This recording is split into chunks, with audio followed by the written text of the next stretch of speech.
Assalamualaikum warahmatullahi wabarakatuh. Teman, kita sudah sampai lagi di SBA atau Surveyor Bertanya Apa. Ya, segmen ini khusus untuk merangkum apa saja yang sudah kita lewati beberapa video sebelumnya. Nah, kali ini kita akan membahas tentang menjamin akses. Ya, apa saja yang ditanyakan oleh surveyor pada saat kita melihat apa saja kriteria tentang menjamin akses. Baik, pertanyaannya adalah di sini apakah sudah ada kebijakan, hak dan kewajiban, jenis-jenis pelayanan dan kegiatan. Kalau kita lihat di sini memang wajar sekali yang ditanyakan adalah R, regulasi. Kebijakan, hak dan kewajiban tentu saja memang berupa regulasi atau di sini bisa dimunculkan SK, kemudian jenis-jenis pelayanan itu juga biasanya muncul dalam bentuk SK, dan kegiatan-kegiatan tentunya adalah rencana ya, rencana yang bisa juga digolongkan dalam regulasi. Jadi saya ingin mungkin kita memperluas sedikit pandangan kita bahwa sebenarnya yang ditanyakan pada EP pertama ini adalah bahan dari apa saja yang akan dilakukan sosialisasi. Jadi bukan hanya tentang kebijakan hak dan kewajiban, tapi kebijakan hak dan kewajiban adalah salah satu dari kebijakan-kebijakan yang akan dilakukan sosialisasi. Jenis-jenis pelayanan adalah jenis-jenis pelayanan yang akan diberikan sosialisasinya kepada orang yang datang ke puskesmas, pasien, pengunjung, pada saat datang bisa nggak dia melihat jenis-jenis pelayanan dan kegiatan-kegiatan apa saja yang akan kita lakukan, mungkin di papan pengumuman atau di papan data, ada kegiatan-kegiatan atau di dalam bentuk banner, dalam bentuk X-banner, apa saja kegiatan-kegiatan yang akan kita lakukan.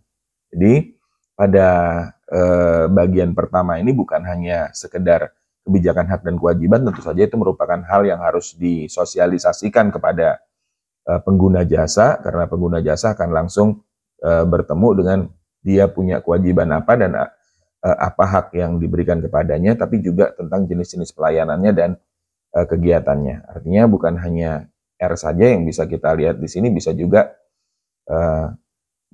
jenis-jenis layanannya dan kegiatannya. Kemudian apakah sudah disosialisasikan? Nah, ini tentu saja membutuhkan dokumen dan wawancara. Bagaimana cara mensosialisasikannya? Bagaimana teman-teman melakukan sosialisasi terhadap apa saja kebijakan-kebijakan yang sudah ditetapkan, termasuk diantaranya hak dan kewajiban pengguna layanan.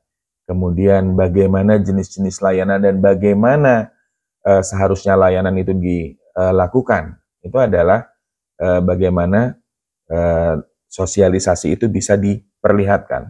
Apakah teman-teman memperlihatkan misalnya alur layanan untuk mempermudah bagaimana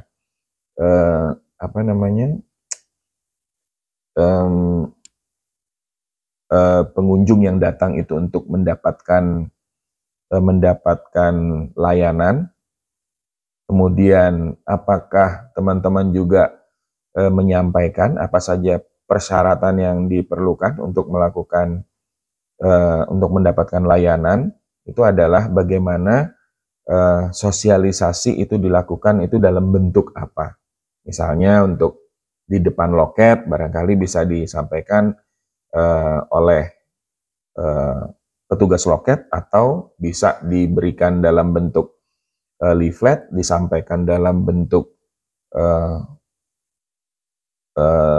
media elektronik, TV, atau bisa disampaikan juga dalam bentuk media cetak berupa X-banner barangkali yang dipajang di depan loket. Itu untuk yang seperti itu, atau yang bentuknya adalah kegiatan.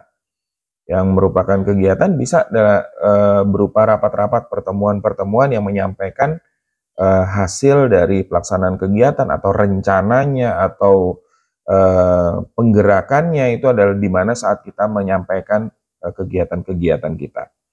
Ini adalah bagian dari sosialisasi kita tentang tadi yang di pertama, yaitu kebijakan, kemudian jenis-jenis layanan dan kegiatan-kegiatan. Kemudian selain juga melihat apakah bagaimana caranya, juga dilakukan setelah dalam waktu tertentu, dalam kurun waktu tertentu, misalnya 6 bulanan, apakah sudah dilakukan evaluasi. Sampaikan bagaimana cara melakukan evaluasinya.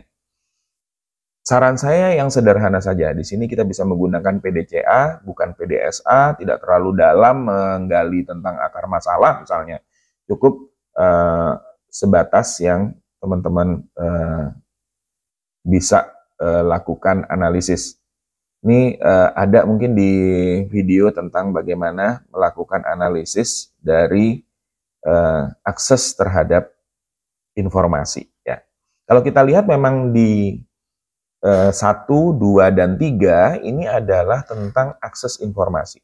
Teman-teman lihat bahannya ada di EP1, sosialisasinya ada di EP2, dan evaluasinya ada di EP ketiga. Berarti harusnya nyambung ya, cerita tentang 1, 2, dan 3 ini harusnya nyambung tentang akses terhadap informasi. Bagaimana informasi itu mulai dari bahannya sampai dengan dievaluasi terlihat dengan jelas. Kemudian di EP keempat, apakah sudah ada diupayakan memperoleh umpan balik atau keluhan?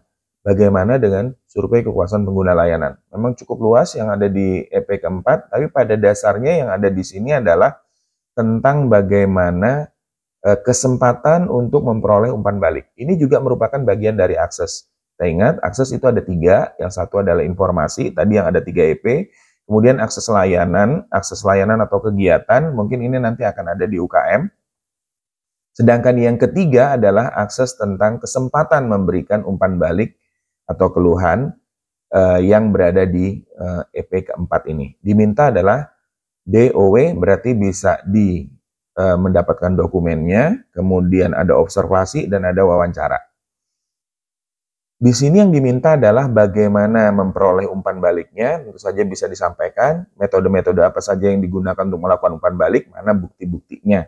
Metode-metode mana saja yang digunakan untuk menjaring keluhan, bagaimana keluhan didapatkan, dan mana bukti-buktinya. Bagaimana dengan survei kepuasan pengguna layanan, tidak cukup hanya dengan pasif saja menunggu dari para pengguna layanan, memberikan umpan balik, atau memberikan keluhan, tapi juga aktif mencari dengan survei kepuasan pengguna layanan. Ini juga disampaikan, mungkin kalau sudah dibentuk hasil surveinya, kemudian atau survei pada saat sedang diadakan survei akreditasi sedang berjalan, maka diperlihatkan ada dokumen-dokumen pelaksanaan surveinya, mana bukti kegiatannya, dan itu bisa disampaikan kepada surveyor. 4 hal ini tentu saja nanti bisa jadi bahan untuk teman-teman berlatih dalam nanti menjawab apa saja yang akan ditanyakan oleh surveyor. Baik, demikian untuk menjamin akses, mudah-mudahan ini bisa berguna untuk teman-teman sekalian. Assalamualaikum warahmatullahi wabarakatuh.